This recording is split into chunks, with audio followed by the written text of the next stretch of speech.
Hello, कुछ दिन पहले मैं एक ग्रुप ऑफ लेडीज से मिले। हम बिजनेस की बातें कर रहे थे। दे आस्क्ड मी मैं उनकी हेल्प करूं, गाइड करूं, how they can grow their business, stability कैसे अचीव कर सकते हैं। तो मेरा पहला सवाल उनसे ये था, व्हाट इज योर विजन?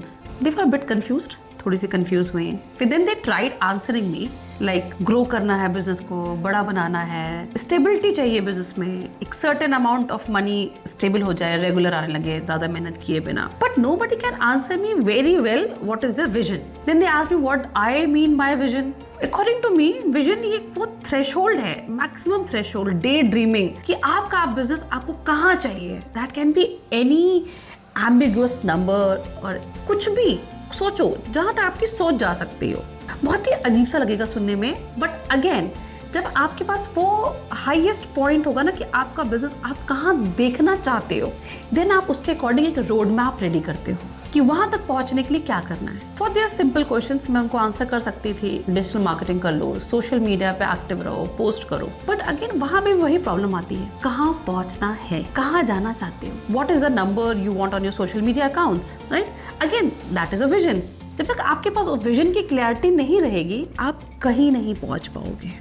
क्योंकि जब विजन होगा कि मुझे लाइफ टाइम कहाँ जाना है, तो आप नेक्स्ट 5 years का प्लान कर पाओगे। देयर इज स्टेप, पहले एक विजन बोर्ड होना कि जाना कहाँ है, फिर नेक्स्ट 5 years का प्लान करो कि अगले 5 सालों में मुझे कहाँ जाना है। नेक्स्ट स्टेप, अगले 1 साल में कहाँ जाना है, ये नंबर, ये ब्रांड वैल्यू 1 साल में यहाँ तक पहुँचानी है। उसको और ब्रेक डाउन करो, मुझे 1 महीने में कहाँ तक पहुँचना है, नेक्स्ट मंथ मुझे अपने नंबर्स को कहाँ ले जाना है। जब वो 1 महीना आपने डिसाइड कर लिया, 1 हफ्ते में मुझे ये नंबर्स कहाँ चाहिए, जब वो ब्रेक डाउन हो जाए तो ये ब्रेक डाउन करें मुझे कल कितनी सेल्स चाहिए। क्योंकि जब आपके दिमाग में ये क्लैरिटी रहेगी कि मुझे आज या मुझे कल कितना चाहिए, तो आप उसके डायरेक्शन में काम करोगे। मैंने हमेशा एक चीज़ बोली है सबसे, according to my experience also, कि until this we don't break down our sales, कि हमें कब कब कितनी कितनी सेल्स चाहिए।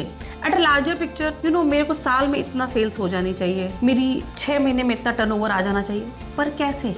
ब्रेक डाउन करो into month, into weeks and then into days. उसके बाद आपको डेज के बाद डिवाइड करना है कि आपके पास प्रोडक्ट कितने हैं। फिर आप डिवाइड करो कि इन प्रोडक्ट्स को कैसे कैसे, कितने प्रोडक्ट्स मेरे, ये एसक्यू मेरा कितना निकल जाना चाहिए। जब आप वो छोटे छोटे ब्रेक डाउन कर लोगे ना, आपके टारगेट आसान हो जाएंगे। For example, I am a sari dealer और साड़ी मैन्युफैक्चरर और I am a sari reseller as a woman, right? मुझे क्या करना चाहिए? मैंने प्लान तो कर लिया कि अगले साल तक मेरी ना 10 लाख की सेल हो जाए, 6 महीने में 5 लाख, राइट? मंथली कितनी? 30,000, 40,000, 50,000, what ever the amount is. आप उस 30,000 या 50,000 को भी आप डिवाइड अगर करते हैं मंथली बेसिस पे, दैट कम्स टू 1,000 रुपीज और 2,000 रुपीज इन अ डे। और मान लीजिए आपके एक साड़ी की प्राइसिंग सिर्फ 500 है और एक की 1000 है, you have to sell just 2 to 3 saris. Then you have to target कि मेरी एक कॉटन की साड़ी निकल जाए 500 वाली और मेरी एक कॉटन की साड़ी निकल जाए 1000 वाली आज के दिन में। इतना ब्रेक डाउन करते ही आपकी सेल बहुत आसान हो जाती है। So in a day you have to just find only 1 customer to achieve that number. Since you are into business और आप पूरा दिन अपना दोगे, 1 या 2 कस्टमर आपके लिए मुश्किल नहीं होगा।